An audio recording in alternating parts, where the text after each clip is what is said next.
வணக்கம். Welcome back to ஜாஸ் Tamil YouTuber. இன்றைக்கி இந்த பதிவில் நம்ம பார்க்க போகிறது, தினந்தோறுமே பார்த்திங்கன்னா குளிகை காலம் அப்படிங்கிறது வரும் இல்லையா?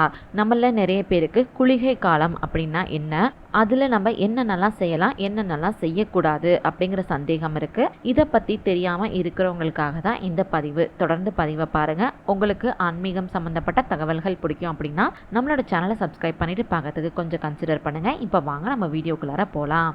குளிகை அப்படிங்கிறத பார்த்திங்கன்னா நம்மள நிறைய பேர் ஒரு கெட்ட நேரம், அந்த நேரத்தில் நம்ம எதையுமே செய்யக்கூடாது அப்படின்னு தான் நினச்சிக்கிட்டு இருக்கோம். ஆனால் அது அப்படி கிடையவே கிடையாது.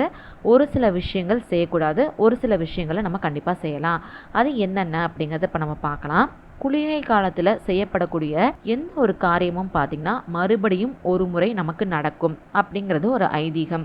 சுபகாரியங்களுக்கு குளிகை காலம் ரொம்ப ரொம்ப உகந்தது. அசுப காரியங்களை கண்டிப்பாக குளிகை நேரத்தில் செய்யவே கூடாது. குளிகை கால வேளையில் பார்த்திங்கன்னா சொத்து வாங்குறது, சுப நிகழ்ச்சிகள் மேற்கொள்கிறது, கடனை திருப்பி தரது, தங்க நகைகள் வாங்குறது, பிறந்த நாளை கொண்டாடுறது, இந்த மாதிரி விஷயங்களை செய்யலாம். அது மாதிரி செய்கிறப்ப தடை இல்லாமல் அந்த விஷயங்கள் நமக்கு தொடர்ச்சியாக நடந்துக்கிட்டே இருக்கும் அப்படிங்கிறது ஒரு ஐதீகம். அதே மாதிரி நல்ல நிகழ்ச்சிகளும் நமக்கு தொடர்ச்சியாக நடக்கிறதுக்கு நிறையவே வாய்ப்புகளை அது ஏற்படுத்தி தரும்.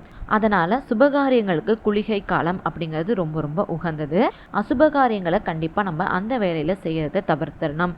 அதனால தான் அடகு வைக்கிறது, கடன் வாங்குறது, வீடை காலி செய்கிறது, இறந்தவங்க உடலை எடுக்கிறது, இதெல்லாம் குளிகை நேரத்தில் செய்ய மாட்டாங்க. இனிமேலாவது நம்ம குளிகை காலத்தில் செய்ய வேண்டிய காரியங்களை செஞ்சுட்டு செய்யக்கூடாத காரியங்களை மட்டும் நம்ம தவிர்த்துக்கலாம். இதை நீங்கள் கடைபிடிக்கிறப்ப கண்டிப்பாக உங்களுக்கும் தடை இல்லாமல் எல்லா விதமான காரியங்களுமே நடக்கும். இன்றைக்கி இந்த பதிவில் நம்ம குளிகை நேரம்னா என்ன, அந்த நேரத்தில் நம்ம என்ன செய்யலாம், என்ன செய்யக்கூடாது அப்படிங்கிறத பற்றி தெரிஞ்சுக்கிட்டோம் இல்லையா? உங்களுக்கு இந்த பதிவு பயனுள்ளதாக இருந்துச்சு அப்படின்னு நீங்கள் நினச்சிங்கன்னா மறக்காமல் இந்த பதிவை லைக் பண்ணிக்கோங்க.